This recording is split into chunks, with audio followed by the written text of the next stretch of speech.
Assalamualaikum warahmatullahi wabarakatuh. Saatnya kami akan segera menginformasikan ragam informasi Sampit Kabupaten Kota Rangin Timur yang kami kemas di Jurnal Kotim hari ini. Bersama saya, Muhammad Haikal.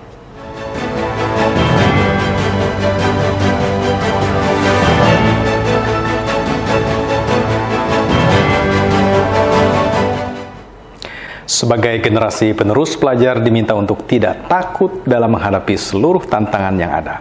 Bagi SMK Negeri 1 Sampit, Kabupaten Kota Rangin Timur, rasa takut tersebut dapat dilawan dengan terus berkreativitas dan berinovasi.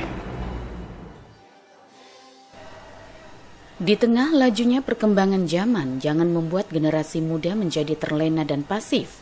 Agar tidak hanya sekedar menjadi penikmat, mereka harus berani mengambil peran di dalamnya. Dalam momen peringatan hari jadi ke-57 tahun SMK Negeri 1 Sampit, sekolah mengajak para siswanya untuk melawan rasa takut tersebut dengan terus berkreativitas dan berinovasi. Kepala SMK Negeri 1 Sampit, Lismayani, mengatakan kreativitas dan inovasi siswa dapat dituangkan dalam berbagai bidang sesuai minat dan bakat yang dimiliki. Baik itu bidang seni maupun olahraga, termasuk pada bidang lain mengacu pada jurusan mereka masing-masing di SMK. Mengingat pelajar SMK merupakan para siswa yang dididik untuk siap menghadapi dunia kerja, di mana tantangan yang dihadapi nantinya akan nyata dan berat. Kita ingin anak-anak berani mengeluarkan kreativitasnya, inovasinya, baik itu bidang bakat, seni, olahraga, ataupun apapun yang kadang unek-unek mereka harus berani mengungkapkan seperti itu. Jadi kami ingin membangun anak-anak ini tidak takut berkreasi seperti itu dan tidak takut mengumpulkan pendapat. Nah, tidak takut berinovasi karena anak-anak ini kan kita ajak lomba atau apapun kadang takut duluan seperti itu. Nah, kita ingin itu anak-anak berani. Makanya kita kemarin hutnya ini kita tidak melombakan, cuma anak-anak diberi kebebasan untuk tampil selama 3 hari. Sebagai sarana pendidikan yang siap mencetak generasi muda kreatif, inovatif, dan berkualitas, SMK Negeri 1 Sampit menargetkan sekolahnya menjadi SMK pusat unggulan di tahun 2024 ini. Salah satu upaya yang sedang diperjuangkan SMK Negeri 1 Sampit dalam mewujudkan hal itu adalah menjalin kerjasama dengan lebih banyak dunia usaha dan industri. Mashud Badarudin, Hayat TV.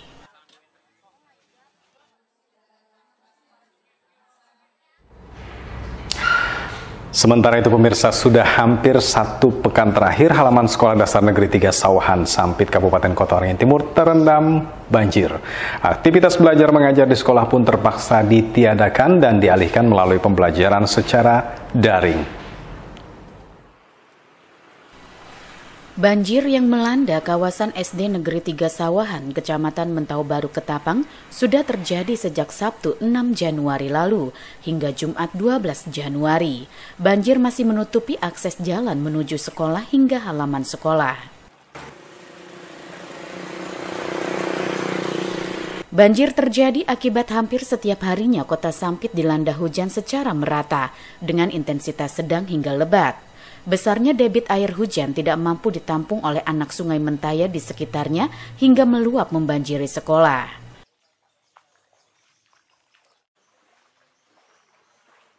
Karena tidak memungkinkan untuk melaksanakan kegiatan belajar mengajar di sekolah, pihak sekolah akhirnya mengalihkan melalui pembelajaran jarak jauh secara daring. Banjir yang melanda SD Negeri 3 Sawahan bukan kali pertama terjadi. Bahkan bisa dibilang, sekolah ini menjadi salah satu titik langganan banjir saat hujan deras dalam waktu lama terjadi, di mana kali ini merupakan banjir terparah. Ketinggian banjir yang melanda SD Negeri 3 Sampit ini diperkirakan mencapai lebih dari 50 cm. Teras sekolah juga tampak ditutupi banjir. Untuk saat ini, sejak Senin tanggal 8 itu, kami informasikan kepada orang tua wali murid bahwa kita tetap melaksanakan proses pembelajaran tetapi bukan di sekolah kita, sehubungan dengan jalan akses masuk waktu pada saat itu dalam. Jadi kita proses pembelajaran kita lakukan dengan secara daring. Dan kemarin sudah saya laksanakan ke dinas, baru pemberitahuan bahwa kami tidak dapat melaksanakan proses pembelajaran di sekolah sehubungan dengan banjir ini.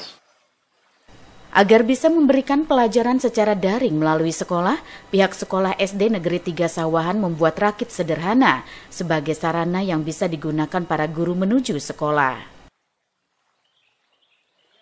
Pihak sekolah berharap adanya perhatian dari pemerintah daerah setempat terhadap kondisi yang terjadi. Mereka ingin sekolah yang berlokasi di tengah kota Sampit tersebut bebas dari banjir. Mashud Badarudin, Hayat TV.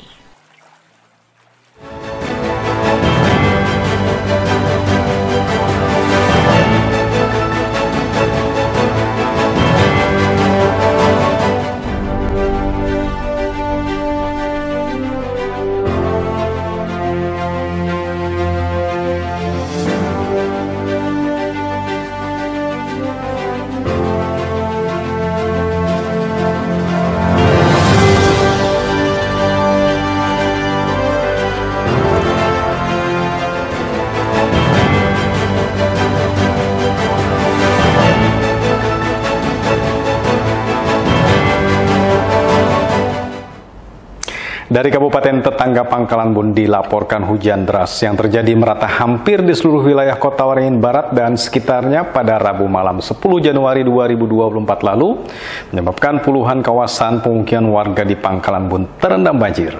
Selain karena intensitas hujan yang cukup tinggi, buruknya drainase juga menjadi pemicu banjir yang terjadi.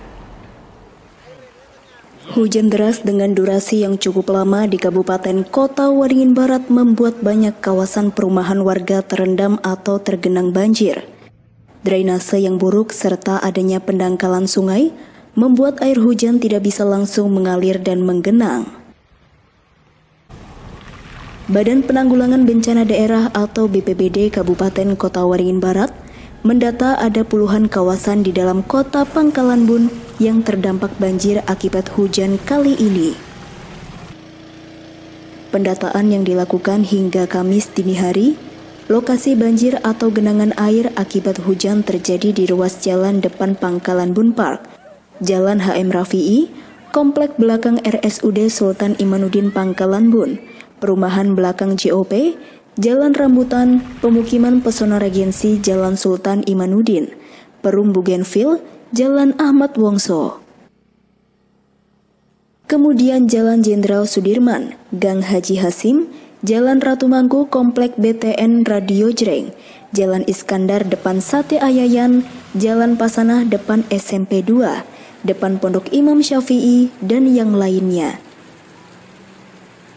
Kepala Pelaksana BPBD Kota Waringin Barat Syahruni, melalui Kepala Bidang Kedaruratan dan Logistik BPBD Kota Waringin Barat mengatakan, mengantisipasi dampak banjir atau genangan air di sekitar 30 lokasi. Tim BPBD langsung bergerak, melakukan pertolongan kepada masyarakat. Sampai dengan hari ini, BPBD Kota Waringin Barat masih melayani permintaan masyarakat yang rumahnya terdampak diantaranya melakukan penyedotan pada genangan air yang masuk ke dalam rumah warga.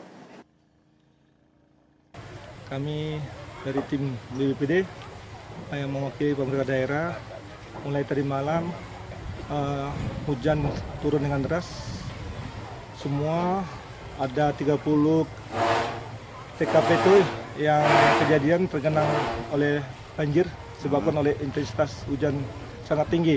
Kami tim BPD tadi malam sudah bergerak semua personil untuk mengantisipasi mana-mana yang urgen. Kita pilih-pilih dulu mana yang urgen, kita itu dulu yang untuk utamakan. Terus yang kedua, sampai hari ini kita masih melayani permintaan masyarakat yang terdampak rumahnya.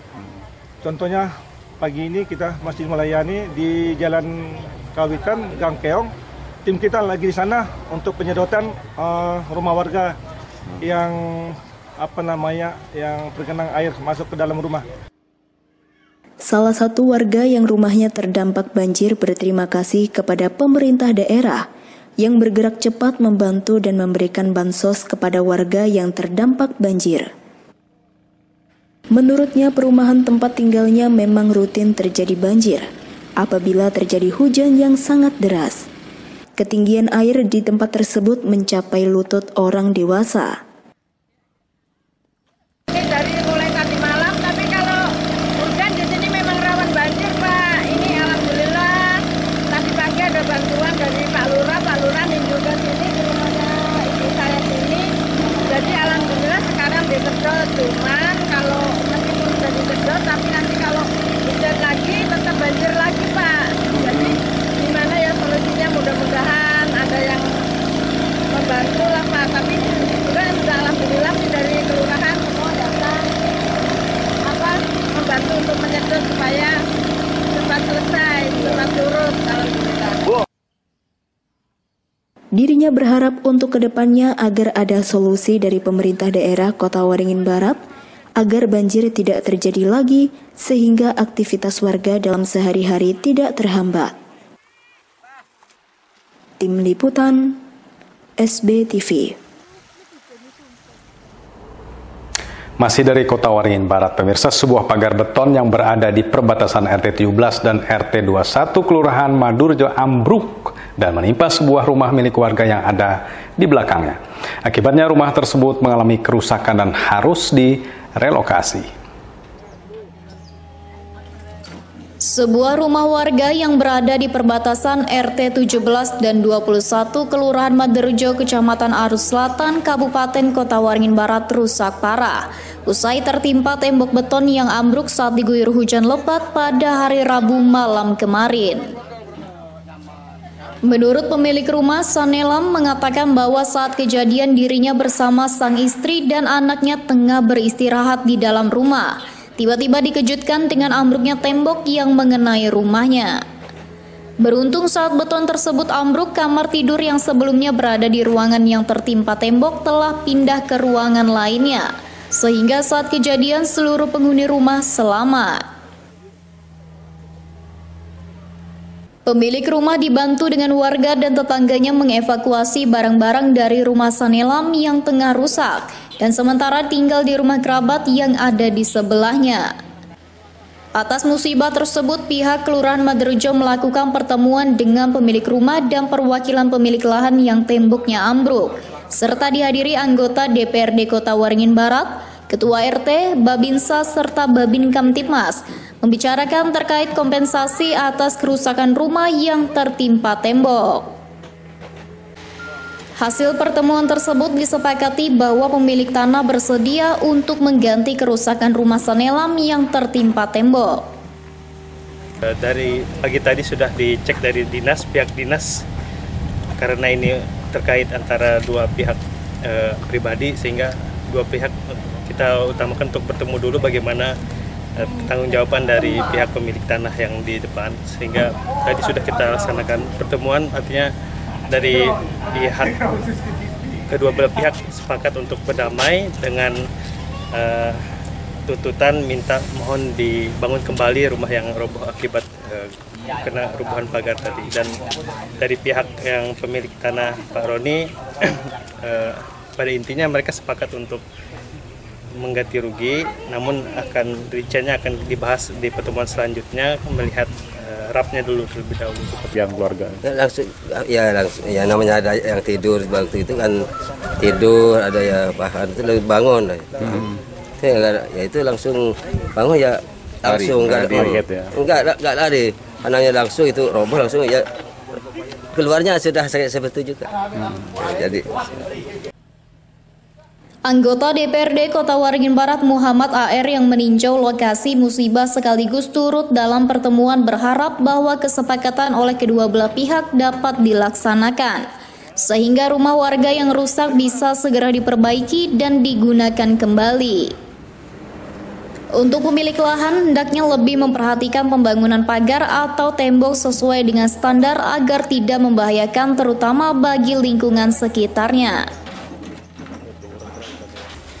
Kalau kita mempelajari apa kesepakatan tadi, pada intinya akan dibangun yang baru. Dan kalau menurut adat kita, barang yang ada ini tidak boleh dibangun kembali, nanti sial. Jadi lebih baik kita kembali ke bangunan baru dan sesuai dengan RAP yang akan dibuat oleh PU. Jadi saya tekankan kepada perusahaan atau pemilik tanah agar dalam pembuatan pagar harus benar-benar sesuai dengan standar PU. Karena kita melihat itu menggunakan besi 6. Jadi kemudian diberi adas ristan. Jangan terlalu begitu ada patoknya langsung dibangun di situ, tidak. Karena ini ya alhamdulillah tidak membuatkan korban jiwa. Sebagaimana diketahui bahwa hujan lebat yang terjadi pada Rabu malam 9 Januari 2024 kemarin menyebabkan sejumlah kawasan di Pangkalan Bun terendam banjir. Selain banjir atau genangan, beberapa infrastruktur juga mengalami kerusakan. M. Nasihin, SBTV. Kami akhiri tugas kami untuk menyampaikan ragam informasi Sampit Kabupaten Kota Waringin Timur dan sekitarnya sampai di sini. Saya Muhammad Haikal dan kawan-kawan yang bertugas mengucapkan terima kasih dan sampai jumpa lagi. Assalamualaikum warahmatullahi wabarakatuh.